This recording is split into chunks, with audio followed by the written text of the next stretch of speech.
If Power Rangers has never made you cry, it's only because you haven't seen this movie yet. What's up, nerds, and welcome to the single greatest piece of Mighty Morphin media. I mean no exaggeration when I say that I was hyped for this movie, from the second it was announced until the moment I finally got to see it. Not only did this bring back the OG Rangers, but David Yost was involved in both writing and producing for this film, and it's amazing! I was immediately intrigued onto how they were going to handle Trini, but, as you may already know at this point, it only got more and more complicated as time went on. As mentioned back at the beginning of the month, Jason David Frank had passed away during the production period of this movie, meaning that, among other things, he was no longer available for an appearance in the film. Not only that, but neither Austin St. John nor Amy Jo Johnson came back to reprise their roles as Jason and Kimberly respectively. Austin was facing some legal issues regarding fraud and was under house arrest, legally disallowed from leaving his residence. Amy Jo, to my personal annoyance, refused the offer to reprise her role due to a dispute with the production team regarding pay. And I cannot help shaking my head at this. Come on, Saban, Netflix! It's been 30 years, why haven't you learned your lesson yet? While I would have absolutely loved to see Amy in this movie, I fully understand and sympathize with her reasoning. You are worth more, Amy, and I respect you knowing that. And yet, we still hear Jason, Kimberly, Trini, and Tommy in this movie. How? Simple. They used archived audio clips from them fighting and morphing to play over the Ranger fight scenes. It's kinda the only way they could keep the characters without having the actors. Now it is time to talk about the movie itself and what happens in it. If you are a Power Ranger fan and have not seen this movie yet, get away from this video! I'm serious! Leave! Shoo! Go away! Be gone! Watch this movie properly first. Then you can come back and respond to my comments just a second ago with your favorite finger. Alright, for those who have already seen it, thanks for sticking around. For those who left a very colorful comment, watched the movie, and turned the video back on, welcome back! Now then, it's movie time! The movie hits you with questions immediately. Why is Billy face down in front of a squad of putties? How is Rita back? Why is she a robot?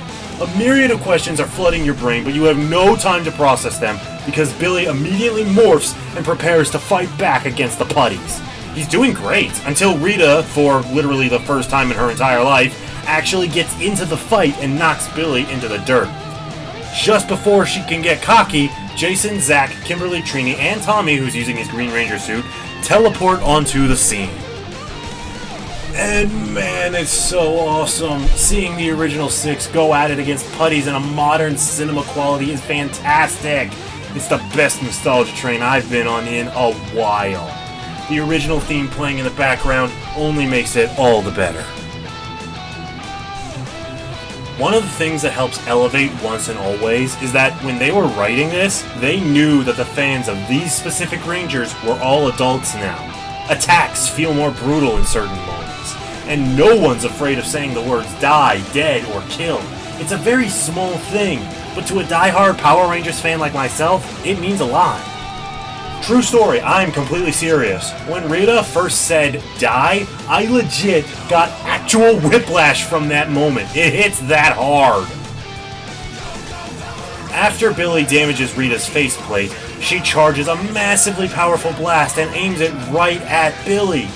Trini manages to push him out of the way at the last second, but she gets caught in the blast, and Trini Kwan dies.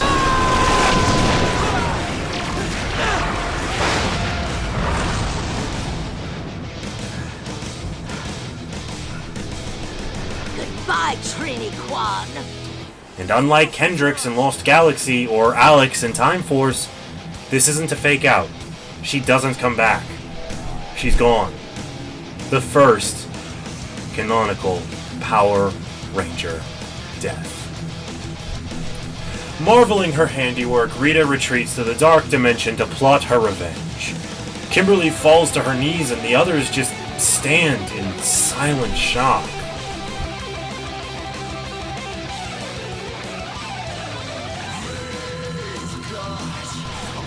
My biggest question, the moment this movie got announced, was, how would they handle Trini?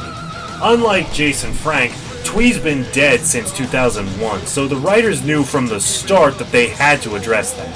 Friends of mine and I spent hours upon hours debating which would be the better call, to have Trini die on camera, or for her to have died off screen prior to the events of the movie.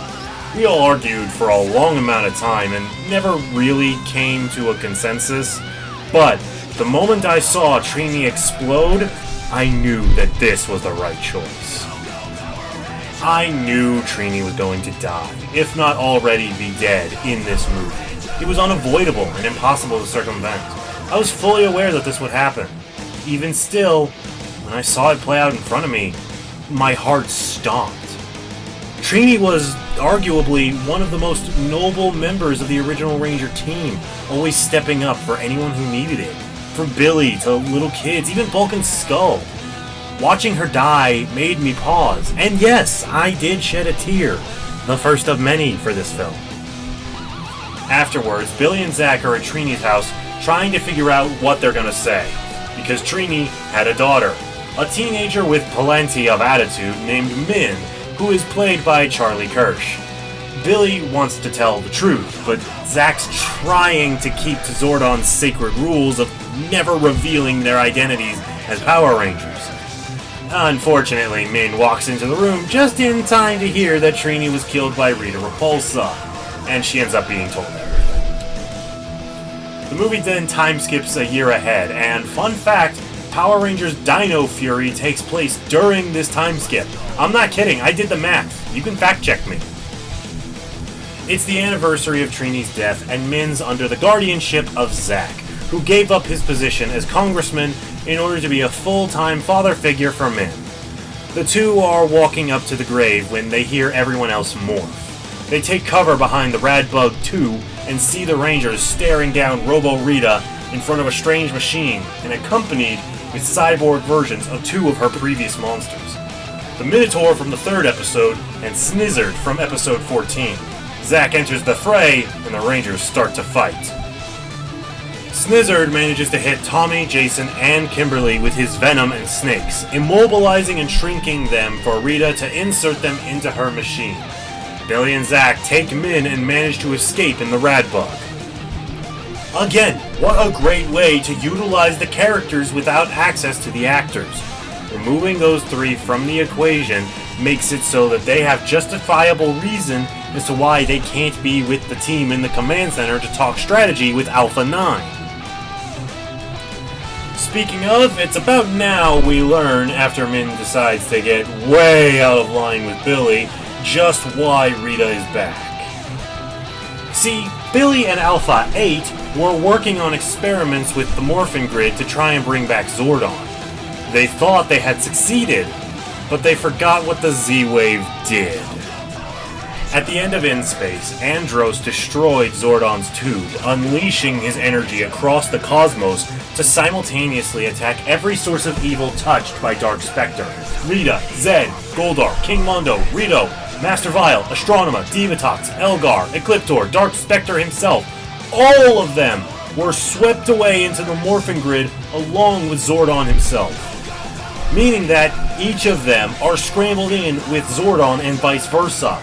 When Billy hit the button, he could have brought back literally anybody, except maybe Zed because of Dino Fury, but I'm not 100% certain. It's really weird and confusing.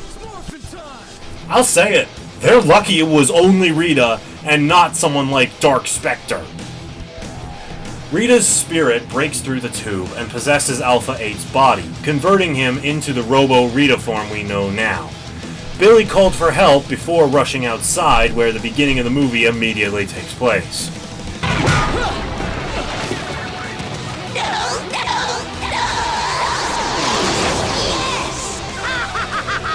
After all these years, I'm free!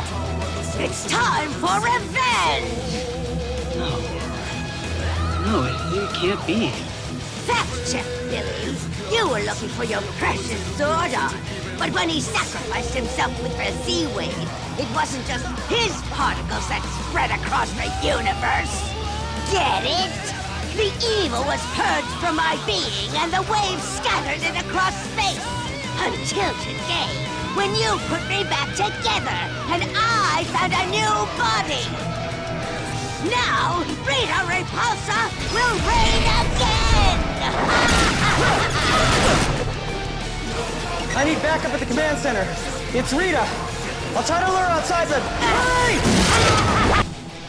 Rita sends down thousands and thousands of putties, attacking everywhere the Power Rangers have ever been seen. Turtle Cove, Reefside City, everywhere. Rita's using the putties to lure out any and all Power Rangers that she can get her hands on. Once they morph, Minotaur and Snizzard engage them so Snizzard can snare them and deliver them to Rita. Multiple different Rangers all fall victim to Snizzard and Rita. Ravi, Ashley, Merrick, the Phantom Ranger, Tanya, Devin, Carlos, Nate, Kai, Leo, Damon, Connor, and Trent. All of these Rangers defeated and imprisoned in Rita's machine. She captured 13 Rangers in a ridiculously short time, making it perfectly clear that she is taking this revenge plot very seriously. Needing to replenish their ranks, they call on Rocky and Kat to take back up power coins to fight as the Red and Pink Rangers respectively. Obviously, Min is seeing nothing but red. She wants Rita to suffer for killing her mom. When Ernie's juice bar is overrun by putties, she steals the yellow morpher and goes to fight. But when she tries to morph, nothing happens. Because obviously, someone who's only interested in revenge and causing pain will never be worthy of a power coin. Thankfully, Rocky and Zack are able to bail her out with the triumphant return of Hip Hop Keto! Time for Hip Hop Keto!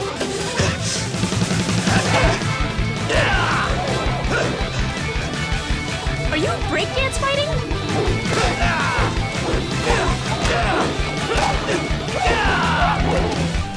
After dealing with that, the team comes up with a plan.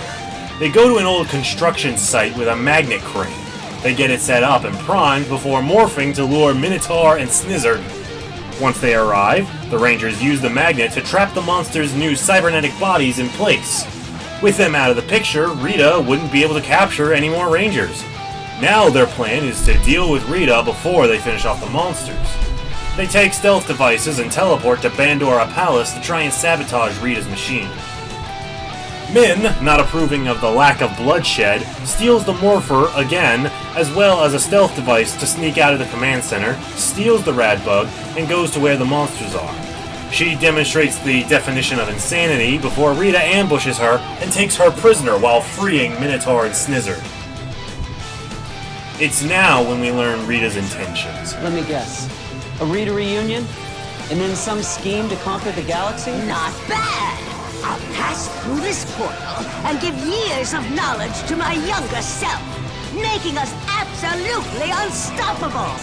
We'll kill your do-gooding teenage selves in their sleep before Zordon even thinks to make you Rangers. In a desperate gamble to stop Rita and save Min, the Rangers rush Rita and Snizzard, but they're getting brutalized. And Billy finds himself in a terrifyingly familiar scenario, dead to rights in front of Rita, as she charges the same attack that killed Trini before. It's at this moment when Min decides to stop being an edgelord and sacrifice herself to save Billy.